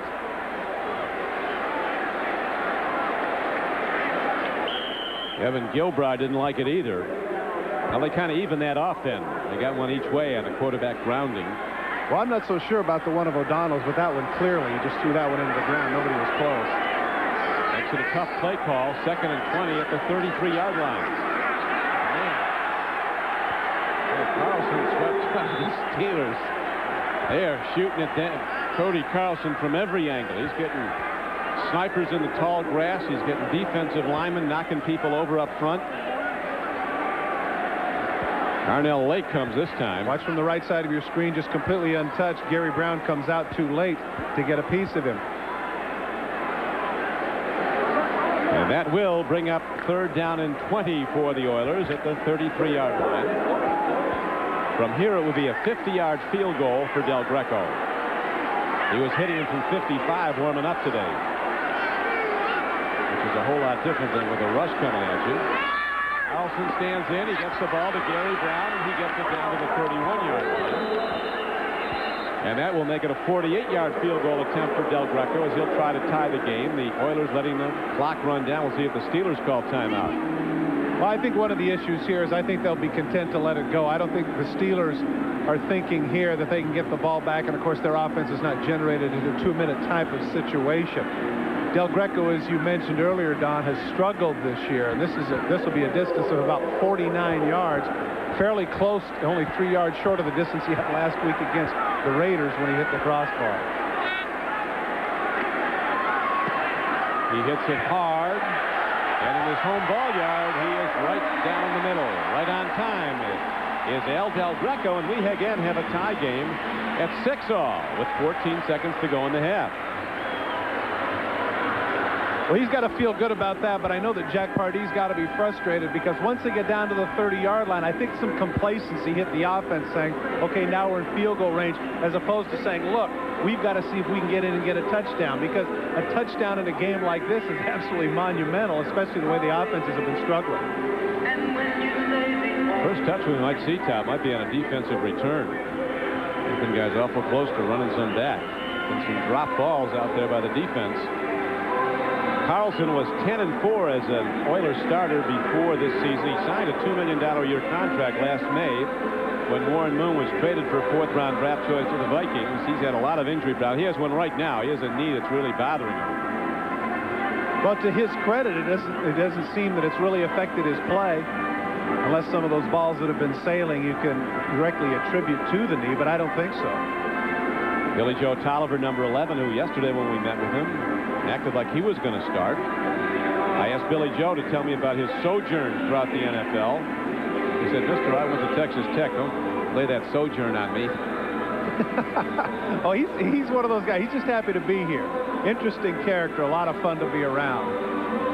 He and Bam Morris, another Red Raider from Texas Tech, talking before. Texas Tech's got a very good team. Got a good shot at the Cotton Bowl. You know what, though? Jack Pardee did point out to us something that most people would know, and that is even though with Billy Joe Tolliver and some of the plays that he's made, as well as the fans chanting constantly for Bucky Richardson, Cody Carlson is the starter. He said he made no bones about that. As soon as he's healthy, he plays. And so in this case, evidently they felt with the pregame warm-ups he was healthy enough, and he's played him to a 6-6 tie here in the first half. Del Greco moves into the ball. It's a little chip shot. It's a live ball. The Steelers field it. White Stone got it and down with the ball at the 32. We mentioned last week against the Los Angeles Raiders, Del Greco near the end. Here it is, a 52-yard field goal to tie the score with basically no time on the clock. Once the ball is in the air, he gets a good foot into it. And there it is. Pow! Right on the crossbar. Oh, look at that face. How unlucky can you get? Not today, though. 2 for 2, and that lasted a 49-yarder. Very healthy kick. He's got to be feeling a lot better about himself. And safe to say, kicker psyches are very fragile. Yeah. Well, he handles the pressure. He's probably the best golfer in the NFL. Oh, no doubt. With those good putting nerves. O'Donnell elects to down the ball, run out the clock, so we have a 30-minute standoff through 2 quarters of play. It's a 6-6 game. And we'll be back with Greg Gumbel and the Domino's Pizza NFL Live halftime report. But first, these words from your local station. An offensive guard. As we look now at the Coors Light halftime stats, not a lot of offense. No, not much. Look at the time of possession. Pretty even. Total yards, 215 total yards. That could be one half for any team, let alone 2 teams combined. So, as we mentioned earlier, if you like defensive slugfest, this is the game for you. What is interesting, Todd, there's been no turnovers so far. I think we'll see some of those. There's been some very close plays where people almost got pickoffs. Del Greco with his long field goal late in the second quarter to tie the game, now ready to kick it off to open the third quarter of play. Vikings have gone up the Saints 7-0 on an Amp-Lee touchdown run. Charles Johnson, the rookie #1 draft choice out of Colorado, back deep for Pittsburgh. He backpedals to his 9, and here comes Johnson. Lockers in front. Johnson breaks it across the 30, puts the ball on the field, and Pittsburgh has it at the 42, so they gain an extra 6 yards. Great hustle on the part of Ed Robinson to come up with that football. Bad decision on the part of Johnson to jump up and try and hurdle. Inevitably, when you do that, you're exposed and you're going to lose that football. But heads up on the part of Robinson to cover. Joe Bowden was the man who upended him. Charles Johnson, All-American receiver from Colorado, #1 pick, gets a seam, as you mentioned, jumps up in the air. He was down anyway, but it's a moot point, gets the extra yardage as a result of Robinson picking it up. Great human interest story, Charles Johnson. It really is. He fought back from mean streets and a very tough life to become a potential star in the NFL. O'Donnell has time to look over a lot of people, and finally he throws downfield, and he puts it right on the numbers down to the 42-yard line to Dwight Stone. 18-yard gain. Last week against the Arizona Cardinals, heading into overtime, this is what happened. Cardinals kick off, and here is Charles Johnson fielding the ball, and almost a carbon copy of what ended up happening. Take a look as he cuts up the field. Randy Kirk is the one that upends him, and David Merritt falls on the ball. Greg Davis follows with a 51-yard field goal that ended up winning the game for the Cardinals in overtime, 20-17. But as Bill Cowher told Johnson, don't change the way you run. You got a bad break. The guy put his helmet right on the ball. It was a great hit. It wasn't you. Bam Morris runs on first down. Doesn't get much as Ray Childress and Eddie Robinson combine on the stop for the Oilers. He just hasn't been able to get started. He's had a couple of good plays, but again, you got to give credit to the front seven of the Oilers. Moving forward, a lot of times Morris is getting the ball, and there are already Oilers in the backfield. The Steelers tied with only 22 rushing yards in the game. Pittsburgh does come in with the #1 defense in the AFC, and that has been much in evidence, holding Houston to just 2 field goals, but that's all the Steelers have been able to muster. Roll out. O'Donnell takes the look. Goes it away again. Will they call it? Oh, that's... He's out of the pocket. Well, he's out of the pocket that time. Give credit to Lamar Lathan there. He's the one that, before, when they had the big play to Eric Green, number 57 for the Oilers, he was the one that got fooled. Not this time. He was right in O'Donnell's face, forcing him to throw the ball away. Lamar Lathan, of course, former outside backer. A couple of years ago as an outside backer for the Oilers, had over 100 tackles and 6 sacks. And this is somebody that they timed in the 40 and 4.39. But nonetheless, he can really go, and so they opted, with the loss of Sean Jones, to have him put on some weight and play defensive end. Steelers have also been struggling on third down. Converted just 1 of 6. This is 3rd and 10. O'Donnell looks, and he throws, and he's got his man, but it's short of the first down. Eddie Robinson comes up and makes a hard hit on Yancey Thigpen, who went up, came down with the ball, but let's see what the Steelers do now. They try a 50-yard field goal. I was going to say, interesting decision, because remember the 50-plus yarder that Gary Anderson made had some to spare. But they're not going to do it. They're going to punt. I'm surprised here, because Anderson has been very effective, as we had documented, not just here, but in years past. You know, not much to deal with in terms of the elements. And again, the way the game is going here in terms of points, you might want to take a shot. But Cowher playing it, as they say, close to the vest. Yeah, playing the percentages. He's going to see if Royals, his punter, can back Givens up in his own end. Oh, look at the bouncy guy. And Chad Brown comes down to down for the Steelers inside the 10-yard line. So the Steelers, no flags are down, as the Oilers will go on offense, but again, they have the long field to go. A clear sunny day in Houston, Texas, as we're in the Astrodome, and the Oilers have the ball, tied with the Steelers 6-6. In an earlier game this year, the Steelers blew out the Oilers 34-14 at Three River Stadium. Pittsburgh really ended that game in the first quarter, and the Steelers put up 20 points. Today, 4 field goals has been the total scoring output.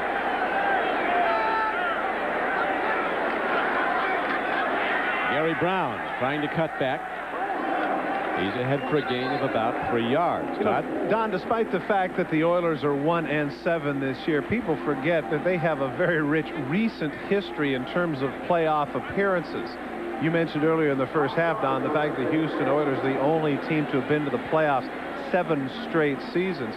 How does that compare with some of the other teams around the National Football League? Well, in history, it's one of the leaders. Not the all-time best. Take a look at Buffalo, the last 6, Kansas City 4, and Dallas 3 straight. That's very impressive when you consider that the way the parity is now in the National Football League, to have done it 7 straight years. Outstanding. During the Landry era, what did the Cowboys do it 9 times in a row? Webb Slaughter running and taking the ball out across the 30-yard line to the 34. It's a Houston Oilers first down. The strong safety, Carnell Lake, was on the stop, but he made it 19 yards downfield, so Houston moves it out. Man in motion. Watch the left of your screen. Does a little bit of a weave. Good job by the tight end to run off the free safety, and that in effect picks Carnell Lake There you see him trying to punch the ball out, but give Webster Slaughter credit. Webster Slaughter, number 84 for the Houston Oilers. It's a consensus by the offensive coaches. He has the best hands on the team. And all the best plays the Oilers have on pass offense today, that I recall, Todd, are over the middle. Sideline passes aren't working. Gary Brown runs it, left side of the Steeler defense. Gain of 3, stopped by Kevin Green. Along with Webster Slaughter, there are a lot of great players on this Oiler team. Take a look at the Pro Bowl appearances by the players. Matthews, Camarillo, Childress, Jeffrey Smith, Givens, Slaughter, Dishman, White. I mean, it's not as if everybody talks about Warren Moon leaving. Okay, Warren Moon left. But it's not as if there's a mass exodus. You can see there are a lot of great players still left on this Oiler ball club. And it's got to be tough, Todd, to fit under that salary cap, 34.6 million, with that many all-star players. One of the reasons Warren Moon left with his $3 million a year contract. Carlson takes a look. At Carter, he's 0 for 2. He's got 2 drops now at tight end. Well, they came with 6 guys that time, and the offensive line for the Oilers really came through. Yeah, it's funny that you'd mention that, because Pat Carter yesterday had said to me, when are they going to get me the ball, Todd? Well, you see him 85 right there. He's in coverage. He's about the 4th choice. Carlson all this time finally at the last goes, okay, I'm just going to get rid of it. And he really pays a price there as Ray Seals plants it. But if Carter's going to drop 2 balls, I doubt that Kevin Gilbride's going to call his number too much more. You wouldn't think so. But as you pointed out, it was like the 4th progression on his read. He looked at all the wideouts. Finally found the tight end. Threw a clanker. Here is Carlson breaking out of what looked like a sure sack, and he gets the ball to Pat Coleman. And Coleman dives ahead on the best play of this day for the first down. He got the first, and Kevin Green roughed Carlson. They're going to tack on 15.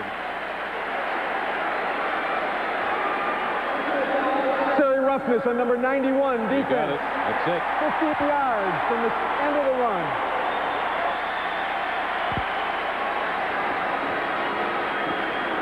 Well, Cody Carlson, we've been maligning him somewhat in the first half because of the fact that he hasn't been playing much. Greg Lloyd comes from the outside. It looks like he's got the sack, but look at there to the left. Woodson had a chance at a 2. Flannery picks him off. Great athletic play by Carlson. Gets rid of the ball as a running start. He actually pulled off a little bit. Again, you know, I know that they're trying to protect the quarterbacks, but Kevin Green has a full head of steam, about a half step there in the middle. I just think you got to let that one go, Don. But they didn't, and the Oilers now moving the ball out very nicely here in the 3rd quarter. You remember their first possession of the game after the opening kickoff.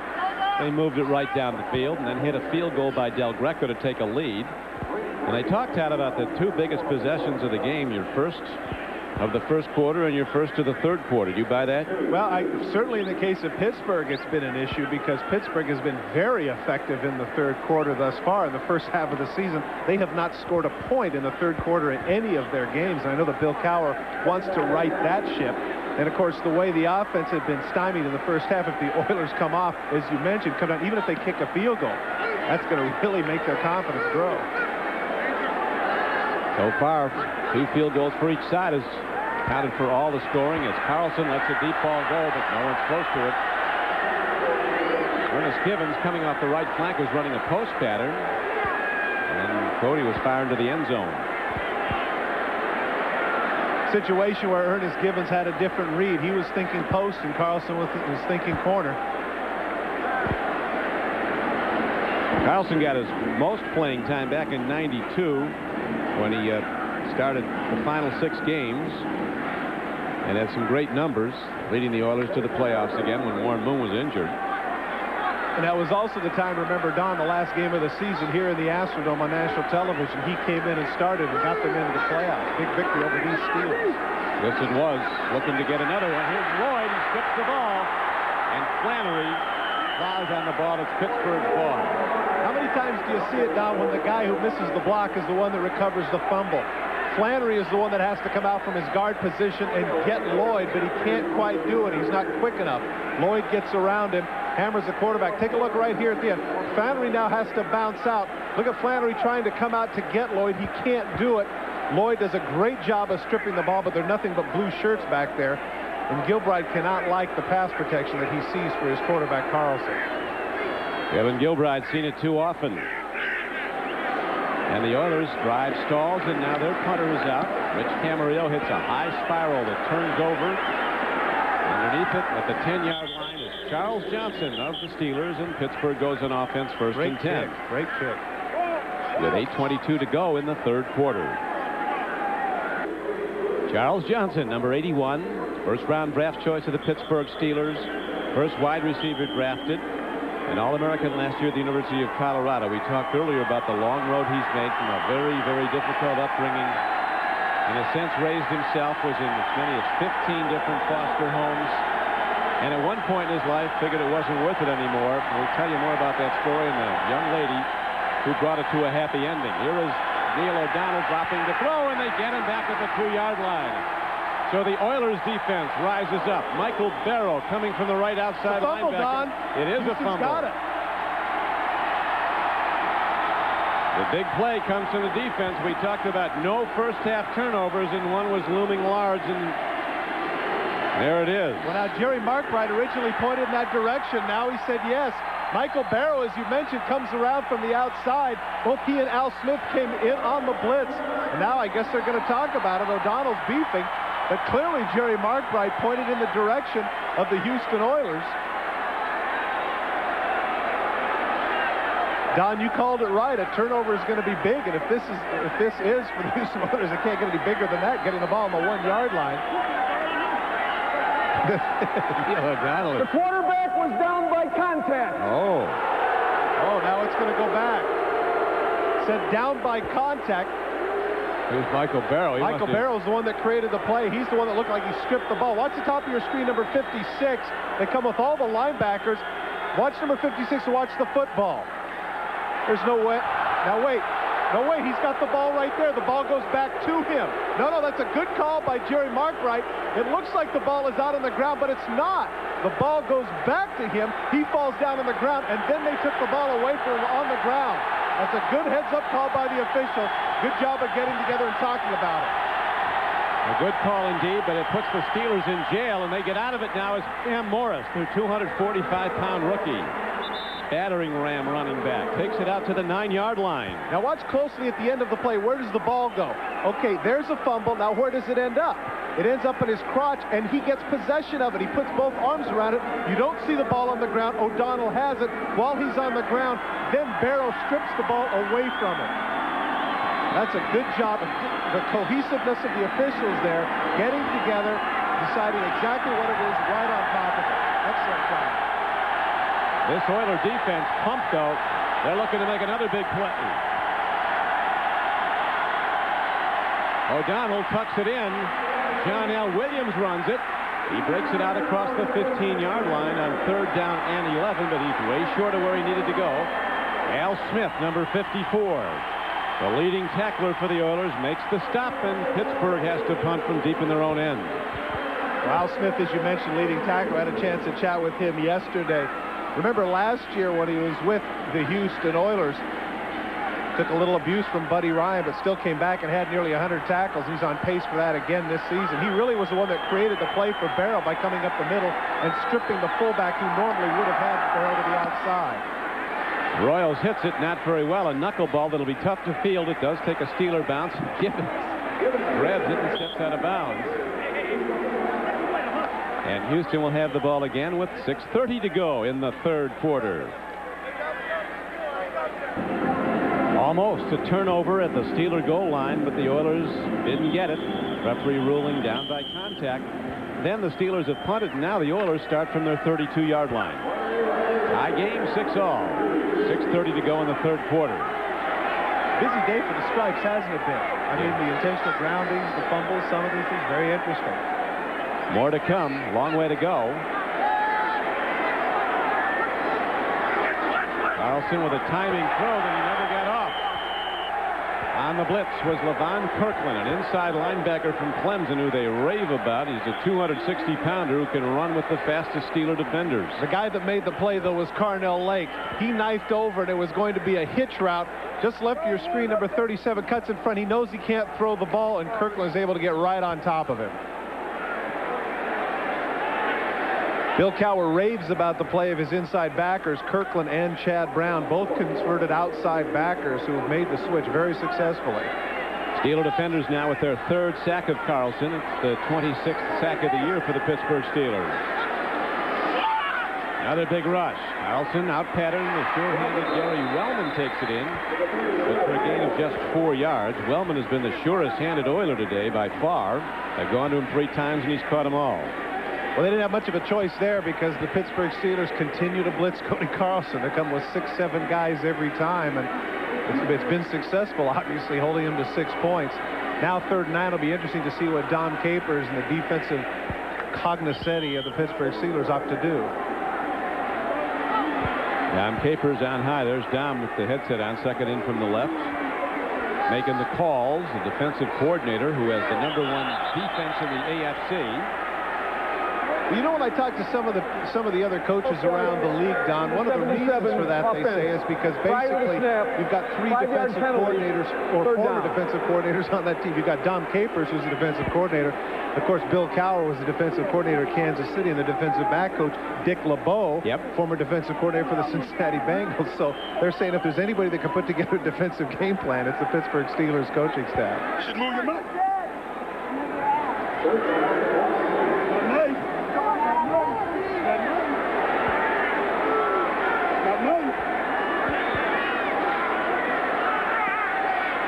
Carlson throws a home run ball. Wellman can't underrun it. Or run under it. Woodson was in pursuit, but he had a couple steps on him. Wellman can motor. He can. He has good speed. Rod Woodson, man-for-man coverage on Wellman. A little bit of an in and up move. He's looking back at the quarterback. That's the great speed and athletic ability of Woodson. That's an absolute no-no where cornerbacks are concerned. That's 10, 15 yards downfield, looking back in the backfield, but Woodson, with his great athletic ability, able to get away with it. And that sends Rich Camarillo out onto the field once again. Hunter's getting a lot of work today. Camarillo hits it from his 18-yard line and hits a beauty. Kind of took him to the Pro Bowl twice in the past. Charles Johnson backpedaling to the ball. And out of room to run and stepped out of bounds. So he lost yardage on the return, and the Steelers get it in a moment. Johnson of the Steelers, and the tough life he led growing up. At one point, he decided to take his own life, took a lot of pills, and thought he'd ended it all. And his younger sister found him and got him to a hospital in time. And there she is. That is Christine Johnson, who now goes to Texas Southern University here in Houston. And when Charles came to the meeting yesterday, he had Christine with him, his beloved little sister, who's the reason Charles is here. And his sister and I ended up eating at the same place last night. Yeah? Popeye's chicken. Nice lady. And it was interesting. Yes, she is. It was interesting when she came in, when we asked the question, he said, "Is this the sister?" And he said, "Yes, it is." And yeah, that was...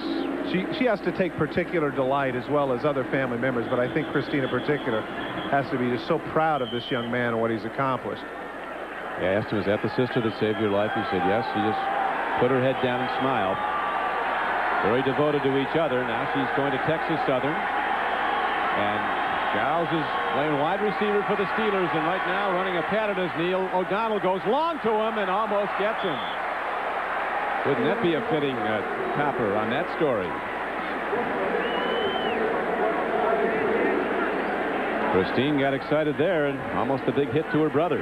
Well, Charles Johnson was telling us yesterday that one of the things that he needs to do less of is just to use his speed. He needs to run better routes, but that's clearly a speed route. Chris Dishman, who is a very fast corner, can't stay with him. Take a look at his sister's reaction there. She thinks, could be. Yes! Oh, no, nuts. Not quite. Not quite. He's seen Charles on plenty on the receiving end as Van Morris runs hard. These Oilers giving up the yardage very grudgingly. And while we have a moment, we go back to NFL Live in New York. Greg?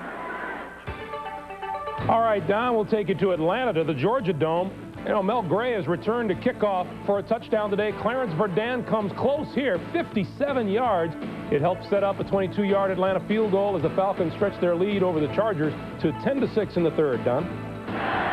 San Diego, after that 6-0 start, now running into some rough waters.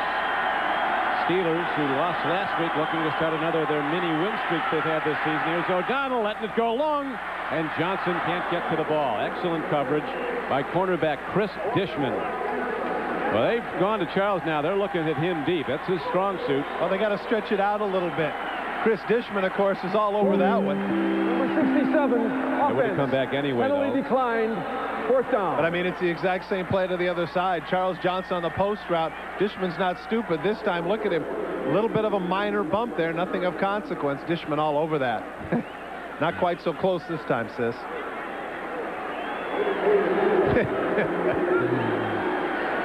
The Johnson contingent, they, like Charles, keep coming close to the big play. Here's the punt downfield to Travis Hannum from his 25-yard line. Cuts it back. That's a big block. Here's a penalty marker, though. Can't be on that block, though, because that was legit. Yeah. Must be something else. Darrell Lewis got the block. On the play, he knocked down Jason Gilden. Holding number 26 on the return. 10-yard penalty. 1st down. It's Bo Orlando on a violation. So while the penny mileage is assessed, there's a timeout on the field. Commander Cody back at the controls now, trying to get the Oilers in range. He started fast, hit his first 3 throws, missed his next 8. Now he started to heat up some more. Gary Wellman running patterns for him has been getting open. Wellman's in the slot at the top of your screen.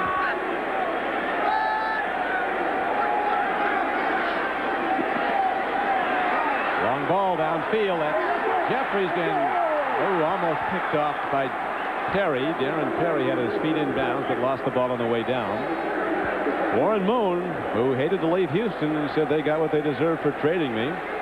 Here's what Warren Moon did it last season through 8 games. It goes to show that how deceptive statistics can be. The Oilers quarterbacks, the 3 that have been in, have thrown for more yards, you can see. Fewer touchdowns, more interceptions for Warren Moon, but I think the one that stands out there is the completion percentage. In this day and age of the proliferation of the passing game and 3 and 4 wide receivers, under 50% is really not good. And what also doesn't show there is the fact that the Oilers lost 4 of their first 5 games last year. They were 1-5. Then they ran the table with 11 straight wins. Moon in the second half, when they went during that 11-0 run, was just brilliant. Kevin Green makes the stop. Game clock down to 3:48 to play in the 3rd quarter. Don, one of the things that the defense has been doing to Carlson is that they've been baiting him to start to audible. The last couple of times that they've come up in a gap defense and wandered people around in the secondary and forced him to change. And then when he changes, they change. The offensive people for the Houston Oilers now have to get some set plays and have to get some things that are constants. And thus far, they haven't been able to establish that. They need to establish something here on 3rd down and 8. Carlson steps in. He triggers the ball. It's taken in by Haywood Jeffries, but he's not far enough downfield. He ran his pattern on a hook. The 29 needed to get to the 34. Well, but that's not Jeffries' fault. That's where that's designed to go. I think there's a situation where Carlson decided he wanted to complete a pass and get a little bit of confidence. He knows the yardage. Clearly, it's 4 yards short. The idea there is he's supposed to run underneath and try and open it up for the corner downfield, but the Steelers were well aware that it was 3rd and 9 as well, and they're certainly willing to give up a 5-yard gain. I have to wonder, though, if Gilbert isn't wondering why you didn't throw it farther downfield when you did it. Well, at any rate, they have to punt it again as Camarillo hits his biggest punt of the day. Woodson is back this time, not Johnson. Yep, at the 17. Rod Woodson, here's a penalty marker down as Woodson's out of bounds at the 28-yard line. Rod Woodson is just about bulletproof. This man will take the ball in the teeth of an all-out rush coming down to smother him. 53-yard punt in that play by Camarillo. Push in the back on John Henry Mills, their great special teams cover guy. Illegal block, number 51, on the return. Ed Robinson, the one who recovered the fumble earlier, was the one who pushed into the back. There it is right there. You can, if you get a chance. Woodson cuts to the left. Yep. And Robinson pushes him in the back. You mentioned Woodson being bulletproof. Interestingly enough, you know, they had him returning kickoffs and punts last week, and then he got dinged a little bit on his ankle against the Cardinals. They've been taking him off, letting Johnson do a little bit of that. The thing that sets him apart, besides being a great cover guy, is his ability to hit. There aren't that many cornerbacks, Don, now in the National Football League that can deliver the big blow like Rod Woodson can. Safeties, yes. Corners, no. He's a big cornerback. There's no question. Well over 200 pounds. And Charles Johnson on a quick out gets the ball for a gain of about 7 yards as we go back to Greg Gumbel in New York. All right, down in Miami, Marshall Faulk leading the Colts. This is a 22-yard run. He reverses direction, comes back the other way. Part of a drive that set Faulk up for a 1-yard touchdown, his league-leading 10th of the year. They're beginning the fourth quarter. Miami trailing Indy 14-6, Don. Thank you, Greg. I was going to say, Don, don't forget, it was the Indianapolis Colts that beat Buffalo in Buffalo earlier in the season. What a strange team. They're tough to figure out. Ask the Oilers about it. They beat the Oilers 45-24 some on opening day. Bam Morris runs, gets a first down carry. But then again, they turn around and lose to the Washington Redskins at home. I mean, who can figure them out? Well, I think you said a lot when you talked about Mikowski. They changed pitchers, and their whole offense has been ignited. They weren't scoring, and last couple of weeks they've been scoring with Mikowski. Got a pretty good weapon in that number 28, don't they? Marshall Faulk is the real thing, everything he was cracked up to be. Number 2 pick in the draft. Nice throw by O'Donnell, but it's picked off. What a catch! Penalty markers come in. What a catch! Now, see, they're going to, you know what I don't like about this? It's the same thing that we had earlier with Darren Perry. The guy goes after the ball, makes a tremendous catch, and they're going to call interference. Now, see, what I don't understand about that, and trust me on this, if the offensive player does the same thing and jumps over the top of the defensive player and makes the play, it's a great catch and they let it go. They've got to get rid of that double standard. There's also a penalty marker down Todd in the Steelers backfield. Ray Childress got a clean lick at We have 2 Neil fouls O'Donnell. on the defense. We have illegal hands to the face on 79. Defense penalty is declined. Pass interference. Number 28 defense. Automated first down at the spot of the foul. Now, of course, the interception would have been negated anyway, but watch in the middle. There you see the hands to the face of number 79. Watch the play that Dishon makes. He goes up over the top and takes the ball away. That's a great play. That is a great defensive play. That is not interference. And you've watched enough football at home. I'm sorry to be a little bit strident here, but you've watched enough football to know that if the offensive player does the exact same play the defensive player waiting on the interception, it's a great play, and they never call it. Well, we've seen 2 today. The Steelers in this tie game get the ball out to their 43-yard line. First down and 10. O'Donnell to Bam Morris. The draw play works just like they draw it up as he carries it out for an 8-yard gain. Robinson and Barrow, the outside backers for the Oilers, with the tacklers. Bam Morris struggling a little bit. As we mentioned coming into the game, he's done an outstanding job in replacing Barry Foster, averaging about 110 yards over his last 2 starts. But thus far, he hasn't really been able to get on track. Interesting point, too, Don, is that when Barry Foster does come back completely healthy, what are they going to do with this guy? We'll get into that more. That was a discussion we had with a few people, including Power and Bam Morris. As Bam Morris said, I don't know. He said, the way the offense runs, there's not a lot of carries in there for 2 backs. And Bill Cowher looked at it as a thing you'll have to address when Barry Foster's ready to come back. Shows the power of Bam Morris here. Look at Blaine Bishop. He's actually in the backfield. Look at where Blaine Bishop is waiting on him. He lowers it. He makes the initial contact right at midfield. His power surges him forth to the 46-yard line, and now they're measuring for the first down. Initially, that looked like that could have been a 3 or 4 yard loss, but as you mentioned earlier, 245 pounds, 4'6", 40 guy. Out of Texas Tech, Bam Morris, he was picked in the 3rd round. He was a first-team All-American with sensational numbers. He came out after his junior year. We asked him yesterday, why do you think you dropped? Because he'd been told he's probably going to go late 1st round or very high in the 2nd. And interesting observation. I thought interesting, too, that he thought for sure he was going to the Raiders, and I got to think that the Raiders have to be kicking themselves right now because everybody said what the Raiders needed was a runner. He said the Raiders worked him out. They were all over him, and, of course, they had 2 picks in the 2nd round, opted instead for linebackers. I think they got to be kicking themselves, realizing they could have had number 33. He said he heard there was a question about his speed and a question that he didn't work hard. He said, well, they're wrong in both counts. Morris has been the real deal here in the rookie season, and that brings the 3rd quarter to an end.